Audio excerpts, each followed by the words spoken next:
Venesuela atveria duris Eutovei deportuotiems migrantams. Ar žinojote, kad Venesuela ką tik sutiko priimti atgal migrantus deportuotus iš Eutovei?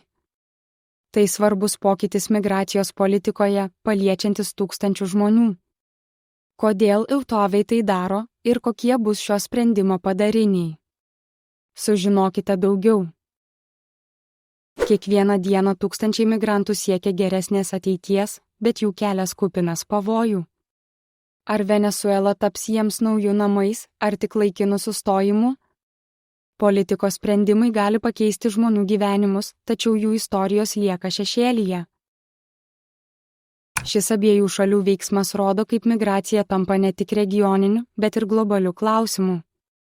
Ar galima tai laikyti tarptautinio bendradarbiavimo pavyzdžiu, ar tik nepatogių sprendimų spręsti krizę?